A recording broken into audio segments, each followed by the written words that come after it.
नमस्कार भौणी, आपण मानकु हार्दिक शुभेच्छा एवं स्वागत जणै आरंभ करुछु आजिर नारी महल।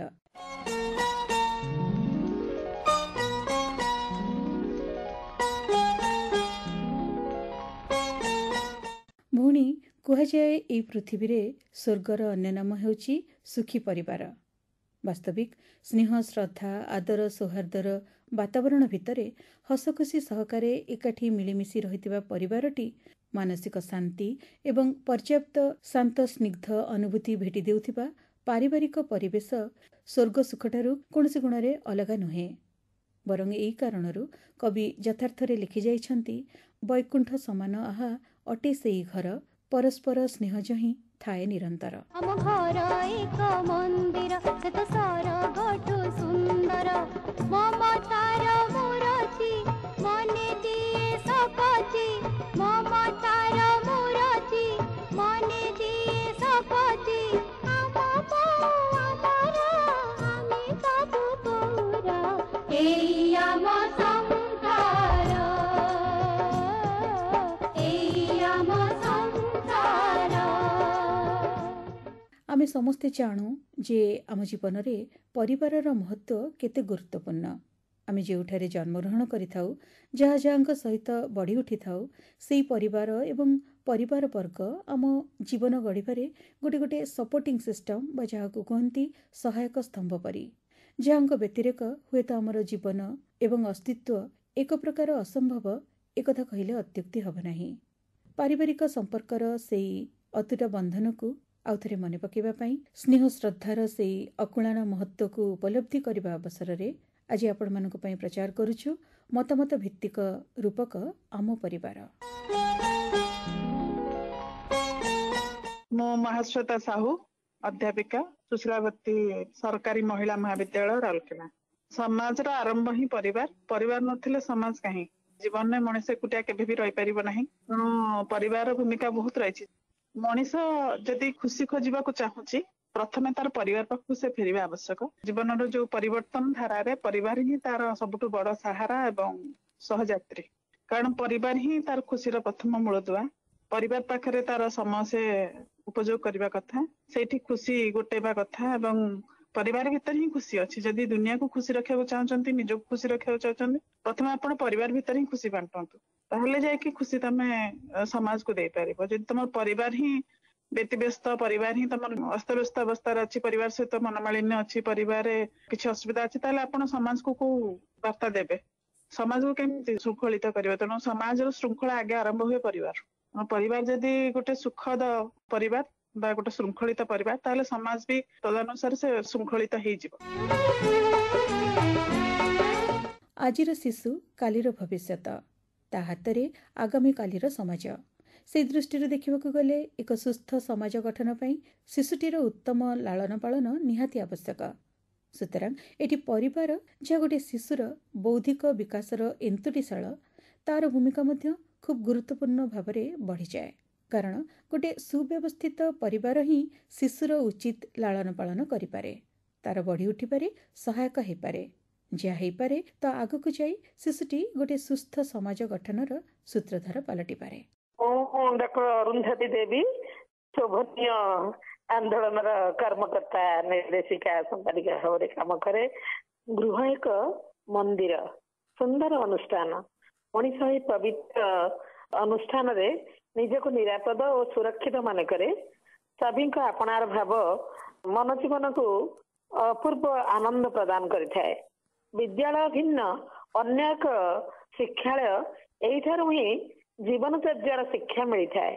ଯେଉଁ ପରିବାର ଯେତେ ଆଦର୍ଶ, ସେଇ ପରିବାରରୁ ପିଲାମାନେ ଅଧିକ ସଂସ୍କାରିତ ହେଇକି ଆଗକୁ ଆସିଥାନ୍ତି।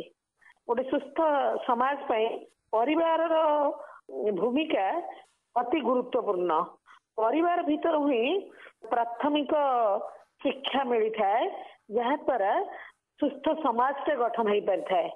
ପିଲାଦିନେ ମୋର ମଦର ବୋଉ ଦୁଇ ଖୁଡି ପିଉସୀ ମା ମାନେ ଗ୍ରାଣ୍ଡ ମଦର ବାପା ଦୁଇ ଦାଦା ଭାଇ ଭଉଣୀ ମାନଙ୍କ ଗହଣରେ ଜୀବନ ବହୁତ ସୁନ୍ଦର ଥିଲା।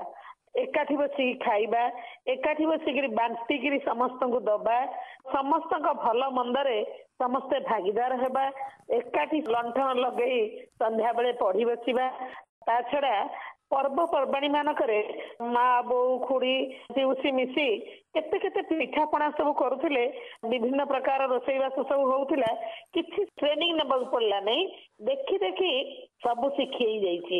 ଅତଏବ ଗୋଟେ ମଧ୍ୟ ତାଲିମ କେନ୍ଦ୍ର। ପରିବାର ହିଁ ଆଦର୍ଶ ଅନୁଷ୍ଠାନ, ଯୋଉଥିରୁ ପାରିବାରିକ ଚଳନୀ ସାମାଜିକ ଚଳନୀର ମୂଳଦୁଆ ପଡିଥାଏ।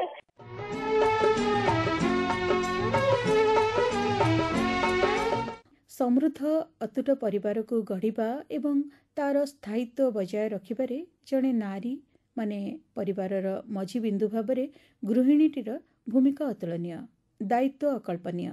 ପରିସଂଖ୍ୟାନ କହେ ପୃଥିବୀର ପାଖାପାଖି ସବୁ ବର୍ଗର ପରିବାରଗୁଡ଼ିକର ସୁଖ ସ୍ଥିରତାର ଗୋଟେ ବଡ଼ ଭାଗ ଦାୟିତ୍ୱ ରହିଛି ଘରର ନାରୀଟିର କାନ୍ଧରେ।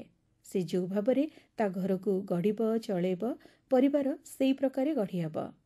ଏ ଯେମିତି ଧରନ୍ତୁ, ଯଦି ସେ ଅଳ୍ପରେ ସନ୍ତୁଷ୍ଟ ହେଇ ପାଖରେ ଯେତିକି ସମ୍ବଳ ଅଛି ସେତିକିରେ ହିଁ ତା ପରିବାରକୁ ଚଳେଇ ନେବ, ତାହେଲେ ତ ସେ ପରିବାରର ସୁଖ କହିଲେ ନ ସରେ।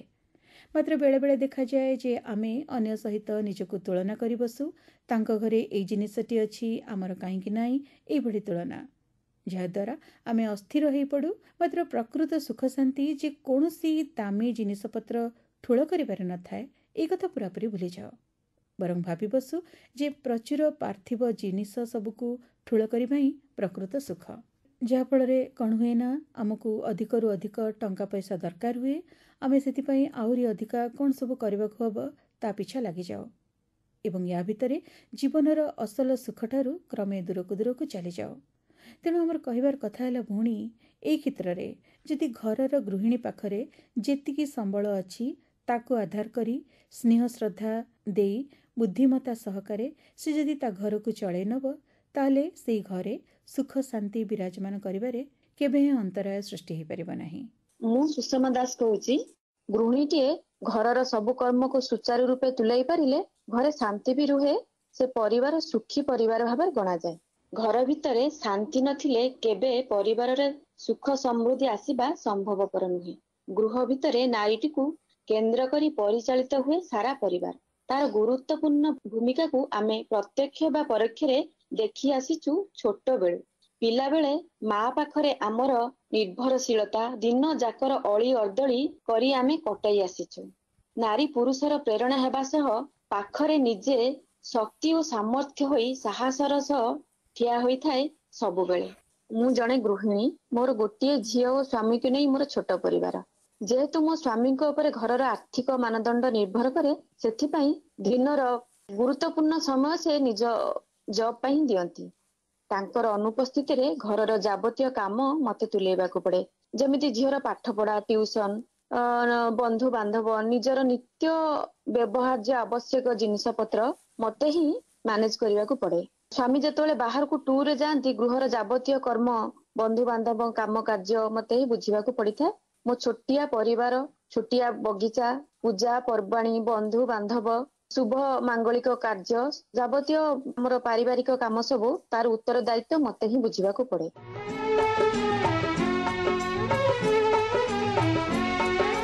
ଭଉଣୀ, ଆମ ପରିବାରର ଶକ୍ତି ଅକୁଳାଣ। ସେ ଯାହା କୁହାଯାଇଛି ଏକଥା ହିଁ ବଳ।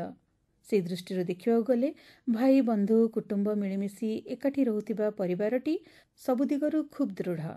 ଏଠି ଆସନ୍ତୁ ଶୁଣିବା ଏକ ବଡ଼ ଅଭିନବ ପରିବାରର ଜଣେ ସଦସ୍ୟଙ୍କୁ। ମୁଁ ଡକ୍ଟର ଦିଲ୍ଲୀପ ସେତୁନନ। ଆମର ଘର ହେଉଛି ଗୟାବନ୍ଧ।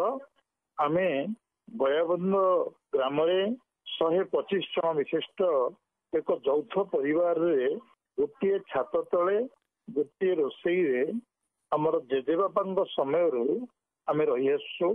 ଆମ ପରିବାରର ମୂଳ ମନ୍ତ୍ର ହେଲା, ଏ ଘର ଭିତରେ ଯେମିତି ପାଚେରୀ ନ ଉଠେ, ବିଲ ମଝିରେ ଯେମିତି ହିଡ଼ ନ ପଡେ, ଆମେ ସମସ୍ତେ ଏକାଠି ରହିବା, ଏକାଠି ଖାଇବା, ପରସ୍ପର ପ୍ରତି ସ୍ନେହ ଶ୍ରଦ୍ଧା ଓ ଆନ୍ତରିକତା ରଖିବା।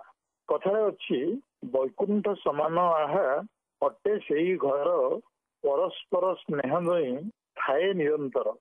ସେଇ ଚିନ୍ତାଧାରାରେ ଆମେ ଅନୁପ୍ରାଣିତ ଏବଂ ଆମେ ଉପଲବ୍ଧି କରୁ ସେ ଘର ଭିତରେ ସମସ୍ତେ ଏକାଠି ବସି ଖାଇଲା ବେଳେ ଯେତିକି ଆନନ୍ଦ ମିଳେ ସେତିକି ଆନନ୍ଦ କୌଣସି ପଞ୍ଚତାରକା ହୋଟେଲରେ ପ୍ରାଚୁର୍ଯ୍ୟପୂର୍ଣ୍ଣ ଖାଦ୍ୟ ଖାଇଲେ ମିଳିନଥାଏ।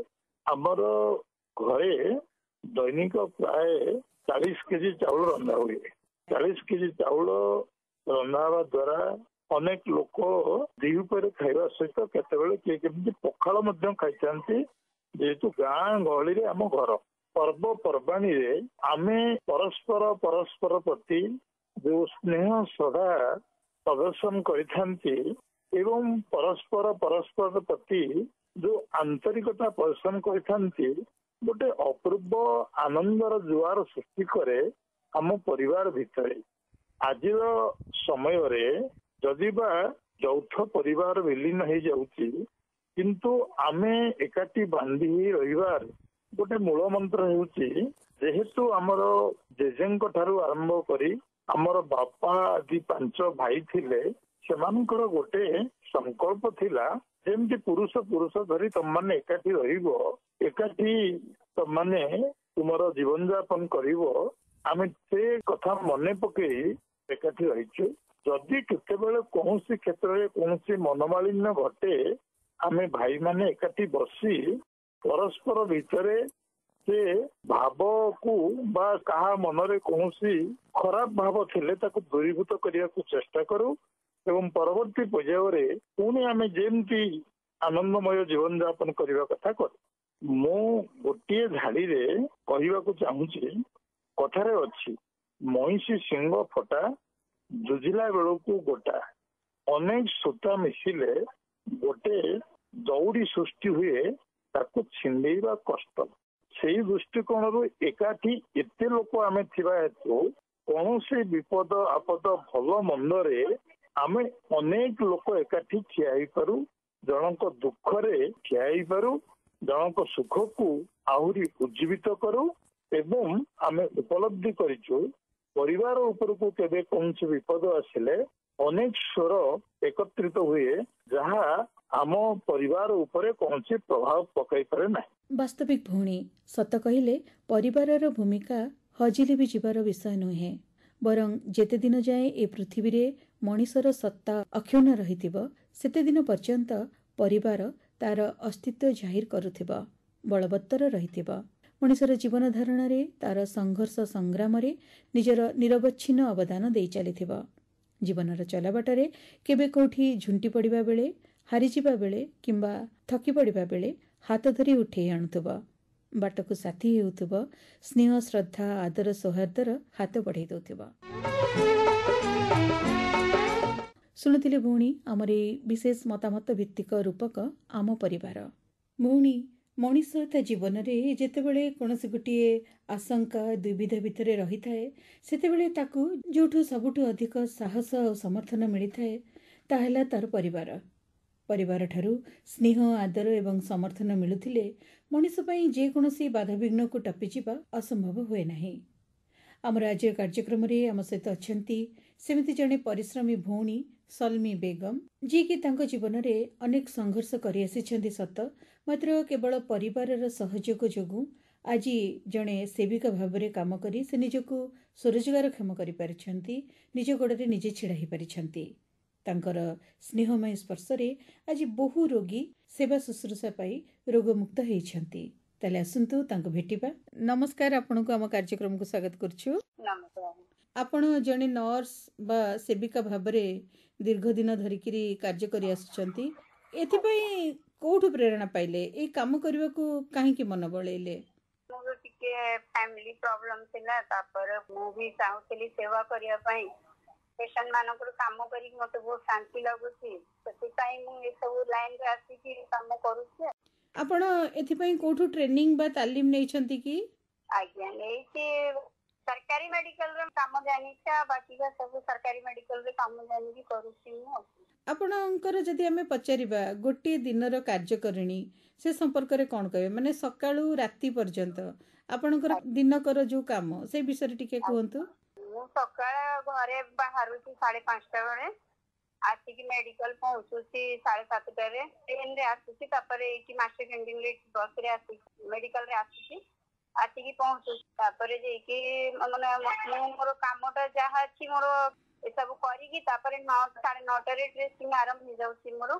ଯେତେବେଳେ ଡକ୍ଟର ଆମର ଆସି ଯାଉଛନ୍ତି, ଡକ୍ଟର ମାନେ ଯାହା ଯାହା କାମ କହୁଛନ୍ତି ସେ ସବୁ ମୁଁ କରୁଛି, ଡ୍ରେସିଂ ଯେତିକି ଅଛି ସବୁ ମୁଁ ହ୍ୟାଣ୍ଡେଲ କରୁଛି, ଡକ୍ଟର ଯାହା ଯାହା କହୁଛନ୍ତି ସବୁ କରୁଛି ମୁଁ। ତାପରେ ଡ୍ୟୁଟି ସାରିଲା ପରେ ମୁଁ ସେଇ ଟ୍ରେନରେ ଯାଇକି ପୁଣି ଘରେ କାମ ସବୁ କରୁଛି। ଆପଣଙ୍କର ଡ୍ୟୁଟି କେତେବେଳେ ସରୁଛି ଏଇ ହସ୍ପିଟାଲରେ? ରାତି 8ଟାରେ ଡ୍ୟୁଟି ସରିଯାଉଛି, ତାପରେ 8:30ରେ ଟ୍ରେନ ଧରିକି ମୁଁ ଘରକୁ ଯାଉଛି। ଘରକୁ ପହଞ୍ଚିଲା ଟାଇମ୍ 9:30 10ଟା ପାଖାପାଖି ହଉଛି। ତାପରେ ମୁଁ ନିଜେ ଫ୍ରେଶ ହେଇକି ତାପରେ ରୋଷେଇ କରୁଛି। ମୋର ଘରେ ଫ୍ୟାମିଲିରେ ମୋର 3ଟା ପୁଅ, ଗୋଟେ ଝିଅ। ଝିଅକୁ ମ୍ୟାରେଜ କରିଦେଇଛି। ପୁଅ ମାନଙ୍କୁ ବି ରାତି 10ଟାରେ ସମସ୍ତେ ଆସି ଯାଉଛନ୍ତି, ମିଶିକି ପୁଣି ରୋଷେଇ କରିକି ମା ପୁଅ ସବୁ ଖାଇକି ଶୋଇଲା ଟାଇମରେ ରାତି 11ଟା ହେଇଯାଉଛି। ପୁଣି 3:30 ରାତିରେ ଉଠୁଛି। ଏତେ ପରିଶ୍ରମ ଆପଣ କରୁଛନ୍ତି, ଯେମିତି କହିଲେ ରାତି 3:30ଟାରେ ଉଠୁଛନ୍ତି, ଶୋଇବା ବେଳକୁ ପୁଣି ରାତି 11ଟା, କେମିତି କରିପାରୁଛନ୍ତି ଆପଣ ଏତେ ପରିଶ୍ରମ? 16-17 ବର୍ଷ ହେଇଗଲା ମୁଁ ଏଇ ଲାଇନରେ ଅଛି। ଗୋଟେ ରୁଟିନ ହେଇଯାଇଛି ଆଉ କଣ, ରୁଟିନ ହିସାବରେ ମୁଁ ମୋର ଲାଇଫଟାକୁ ଇଏ କଲି ଆଉ। ହଜବେଣ୍ଡକୁ ବି ଏଇ ଲାଇନରେ ରହିକି ହଜବେଣ୍ଡକୁ ଟ୍ରିଟମେଣ୍ଟ କରିକି ବହୁତ ଚେଷ୍ଟା କଲି ବସିବା ପାଇଁ, ଲେକିନ ହେଲାନି, ମୋ ଭାଗ୍ୟରେ ନେଇଥିଲା, ମୁଁ କଣ କରିଥିଲି। ସେ ବି ଚାଲିଗଲେ। ତାପରେ ଏବେ ତ ପୁରା ଜିମ୍ମେଦାରି ମୋ ଉପରେ ଆସିଲା, ମୁଁ ଏବେ ସବୁ କାମ କରୁଛି। ପିଲାମାନଙ୍କ ମୁହଁକୁ ଚାହିଁଲେ ମୋର ସବୁ ଦୁଃଖ ସରିଯାଉଛି, ଆଉ କଣ କରିବି। ଆଜ୍ଞା, ପିଲାମାନେ ଟିକେ ଲାଇନରେ ହେଇଗଲେ ମୋର ଆଉ କିଛି ଟେନସନ ନାହିଁ। ଧୀରେ ଧୀରେ କରିକି ସେମାନେ ଏବେ ନିଜେ ନିଜେ ଜିମ୍ମେଦାରି ନଉଛନ୍ତି। ଆଗେ ବି ଏବେ ଯଦି ନେବେ ତାହେଲେ ମୁଁ ନିଜେ ପାଇଁ କିଛି ଭାବିବି। ଏବେ ତ ମତେ ଆରି କେତେ ପରିଶ୍ରମ କରିବାର ଅଛି। ଏତେ ପରିଶ୍ରମ ଆପଣ କହିଲେ 16 ବର୍ଷ ହେଲା କରି ଆସୁଛନ୍ତି। ପରିଶ୍ରମ କେବେ ଥକି ପଡିନାହାନ୍ତି? ମନକୁ ଆସିନି ଯେ ନାଇଁ ଆଉ ପରିଶ୍ରମ କରିପାରିବି ନାହିଁ? ମୁଁ ଥାକିଲେ ବି ରୋଗୀ ମାନଙ୍କର ସେବା କରି ଯେତିକି ମୁଁ ଶାନ୍ତି ପାଉଛି, ଘରକୁ ଗଲେ ମୋ ପିଲାମାନଙ୍କ ମୁହଁକୁ ଚାହିଁକି ବି ମତେ ସେତିକି ଶାନ୍ତି ମିଳୁଛି। ପିଲାମାନଙ୍କୁ ଦେଖିଦେଲେ ମୋର ଯେତିକି ପରିଶ୍ରମ ଅଛି ସବୁ ମୋର ଇଏ ହେଇଯାଉଛି, ଆଉ ମତେ କିଛି କଷ୍ଟ ଲାଗୁନି। ଆଜ୍ଞା, ପିଲାମାନଙ୍କୁ ଟିକେ ହାତକୁ ଆସିଗଲେ ନା ମୋର ଆଉ କିଛି ଟେନସନ ନେଇଥିବ। ଏବେ ସବୁ ଛୋଟ ଛୋଟ ପିଲା ସବୁ ନା, ବାପାକୁ ଏଇନା ସେମାନେ ଖୋଇଛନ୍ତି, ବେଶୀ ଦିନ ବି ହେଇନି। ଏଇ ରୋଗୀ ସେବା ନେଇ ଆପଣଙ୍କର ଅନାବିଳ ଆଗ୍ରହ, ଯୋଉ ଯତ୍ନ ଆପଣ ଦେଇକିରି ରୋଗୀ ସେବା କରୁଛନ୍ତି, ସେଥିପାଇଁ ଆପଣ ଖୁବ ପ୍ରଶଂସା ମଧ୍ୟ ସାଉଣ୍ଟିଛନ୍ତି। ମତେ ତ ବହୁତ ଭଲ ଲାଗୁଛି। କାହିଁ କହିବେ, ମୋ ଯୁଗରେ, ମୋ ସେବା ଯୁଗରେ ଯଦି ଗୋଟେ ଲୋକର ଜୀବନ ବଞ୍ଚି ଯାଉଛି ମତେ ବହୁତ ଖୁସି ଲାଗୁଛି। ସେ ଲୋକ ବି, ପେସେଣ୍ଟ ଲୋକ ବି ଆସିକି ମତେ କହୁଛନ୍ତି, ଦିଦି ଆପଣ ଏଇ କାମ କଲେ ମତେ ବହୁତ ଭଲ ଲାଗିଲା, ଆପଣ ହିଁ କରନ୍ତୁ। ସାର୍ ମାନେ ବି ଆମର ସିନିୟର ଡକ୍ଟର ସବୁ ଅଛନ୍ତି, ସେମାନେ ବି କହୁଛନ୍ତି ନାଇଁ ସାଲିମା ଆପା, ଆପଣ ସବୁ ଡକ୍ଟର ଆମର ମୋ କାମକୁ ବହୁତ ଲାଇକ୍ କରୁଛନ୍ତି। ସେଥିପାଇଁ ମତେ ଖୁସି ଲାଗୁଛି। ମୋର ଏଇଟା ଗୋଟେ ପରିବାର ଅଛି, ଏ ଜାଗା ମୋର ଗୋଟେ ପରିବାର ହିସାବରେ ମୁଁ ଦେଖୁଛି, ପରିବାର ଭଳିଆ ମୁଁ ନେଇକି ଚାଲୁଛି ତାଙ୍କ।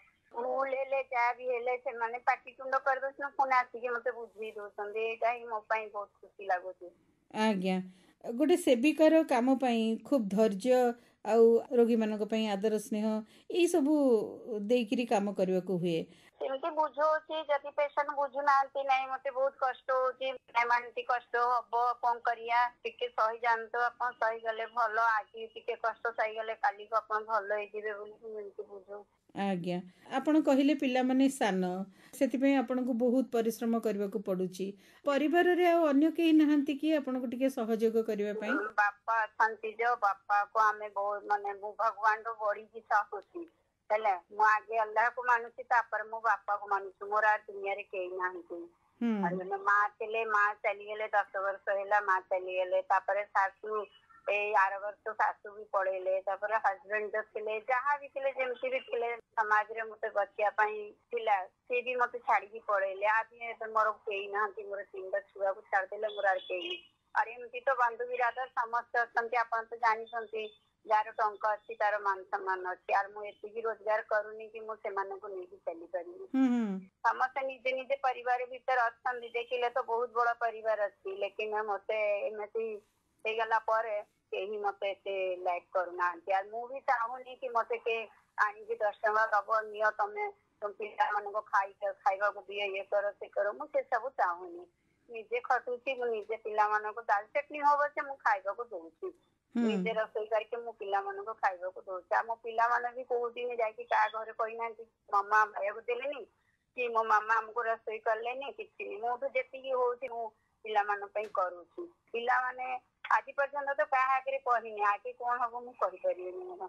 ଏକୁଟିଆ ପରିବାରକୁ ବାନ୍ଧିକି ରଖିବା, ଆପଣଙ୍କର ସାନ ସାନ ପିଲା ଝିଅକୁ ବାହାଘର କରିଛନ୍ତି, ଆଉ ସେମାନଙ୍କୁ ବାନ୍ଧିକିରି ଏକୁଟିଆ ମା ଆଉ ଏକୁଟିଆ ବାପା ହେଇକିରି ଘର ଚଳେଇବା ବେଳେ ଆପଣ କାହା ଉପରେ ବେଶୀ ବିଶ୍ୱାସ କରନ୍ତି, ନିଜ ଉପରେ ନା ଭଗବାନଙ୍କ ଉପରେ? ନା ମୁଁ ଉପରବାଲା ଉପରେ ବହୁତ ବିଶ୍ୱାସ କରୁଛି। ଆମର ଆଲ୍ଲାହ ବହୁତ ଭଲ ଅଛନ୍ତି। ତାପରେ ଏଇଠି ଆମେ ସବୁଠୁ ବଡ ଅଛନ୍ତି ଆମ ମାଲିକ ଯୋଉ ଅଛନ୍ତି, ଏମାନେ ମତେ ବହୁତ ସାହାଯ୍ୟ କରିଛନ୍ତି। ମୁଁ ଏଇଠି ଯାହା ବି କାମ କରୁଛି, ଯେତେ ବି କରୁଛି, ତାଙ୍କ ଦ୍ୱାରରେ ହିଁ ମୁଁ କରୁଛି। ସେମାନେ ମତେ କେବେ ବି ତଳେ ପକେଇ ନାହାନ୍ତି, ମାନ ସମ୍ମାନ ଦେଇକି ମତେ ରଖିଛନ୍ତି। ମୋର ଏଇଟା ଗୋଟେ ପରିବାର ଭଳିଆ ମୁଁ ଭାବିକି ଚାଲୁଛି। ଆପଣ ତ ବହୁତ ଦୁଃଖ ଉଠେଇଛନ୍ତି ଜୀବନରେ, କେବେ ଏମିତି ଭାଙ୍ଗି ପଡ଼ିବାର ସମୟ ହେଇଛି କି ଲାଗିଛି ଯେ ନାଇଁ ଆଉ ଉଠି ହବନି, କିନ୍ତୁ ଆପଣ ତାପରେ ଉଠି ଆସିପାରିଛନ୍ତି? ମ୍ୟାଡାମ ଏଇଟା ହେଇଛି ମୋ ସାଙ୍ଗରେ ଯେତେବେଳେ ମୋ ହଜବେଣ୍ଡ ମୋ ସାଥ ଛାଡ଼ିଦେଲେ, ଯେତେବେଳେ ସେ ମତେ ଛାଡିକି ପଳେଇଲେ, ସେତେବେଳେ ମତେ ବହୁତ ଦୁଃଖ ଲାଗିଲା। ମୁଁ ଭାବିଲି ମୁଁ ଆଉ ବସିପାରିବିନି, ଆଉ ବହୁତ କାନ୍ଦିଲି ବି, ବହୁତ ଦୁଃଖ ବି କଲି। ହେଲେ ମୋ ପିଠିରେ କିଏ ପଡିଲେନି, ସମସ୍ତେ ବୁଝେଇଛନ୍ତି ହିମ୍ମତ କର, ଇଏ କର ସେ କର। ଲେକିନ ମୁଁ ଗୋଟେ ଜିନିଷ ଭାବିଲି, ମୁଁ ତ ରୋଜଗାର କରୁଛି, ଆଗେ ବି କରିଥିଲି, ଏବେ ବି କରୁଛି, ହଉ ଠିକ ଅଛି, ଆଉ ଟିକେ ଅଧିକ ପରିଶ୍ରମ କରିବି ଆଉ ଶେଷରେ ମୁଁ ଚଳିବି। ଆଉ କଣ କହିବି? ତେଣୁ ବହୁତ ଦିନ ଲାଗିଲା, ମତେ ମାସେ ଲାଗିଗଲା ମୋ ମନକୁ ବୁଝିବା ପାଇଁ। ଆଜି ବି ଯଦି ତାଙ୍କ କଥା ମନେ ପଡିଲେ ମୁଁ ନିଜକୁ ସମ୍ଭାଳି ପାରୁନି। ସେଥିପାଇଁ ମୁଁ ଏକୁଟିଆ ବେଶୀ ସମୟ ରହେ। ମୁଁ କାମ ସରିଗଲା ପରେ ମୁଁ ଚୁପଚାପ ବସିକି ଉପରବାଲାରେ ଧ୍ୟାନ କରିକି ବସିଯାଏ କି ଆଲ୍ଲାହ ମତେ ଶକ୍ତି ଦେ, ଆର ଏତେ ହିମ୍ମତ ଦେଇକି ମୁଁ ଆଗେ ବଢିକି ମୋ ପିଲାମାନଙ୍କ ପାଇଁ କିଛି କରିପାରେ। ଦେଖନ୍ତୁ, ମଣିଷ ଜୀବନ ତ ଦୁଃଖ ସୁଖକୁ ନେଇକିରି, କେତେବେଳେ ସୁଖ କେତେବେଳେ ଦୁଃଖ। ଆପଣ ତ ନିଜ ଜୀବନରେ ଅନେକ ଦୁଃଖ ଯାତନା ଭୋଗିଛନ୍ତି। ଆପଣ ଏ ଯେଉଁ ରୋଗୀମାନଙ୍କୁ ଦେଖନ୍ତି, ରୋଗରେ ପଡ଼ିଥିବା ମଣିଷର ଯେଉଁ ଦୁର୍ଦ୍ଦଶାକୁ ଯେତେବେଳେ ଆପଣ ଦେଖନ୍ତି, ତାଙ୍କର ସେବା ଶୁଶ୍ରୂଷା କରନ୍ତି, ସେତେବେଳେ ନିଜ ଦୁଃଖକୁ ତୁଳନା କରିକିରି କେବେ ଦେଖିଛନ୍ତି କି ଯେ ନାଇଁ ରୋଗ ଶଯ୍ୟାରେ ପଡ଼ିଥିବା ରୋଗୀର ଦୁଃଖ କଷ୍ଟ ଟିକେ ଅଧିକ ବା ସହିବାକୁ ଟିକେ ବେଶୀ କଷ୍ଟ? କଷ୍ଟ ତ ଗୋଟେ ହିଁ, ସମସ୍ତଙ୍କ କଷ୍ଟ ଗୋଟେ ହିଁ, ହେଲେ କଣ କରିବି?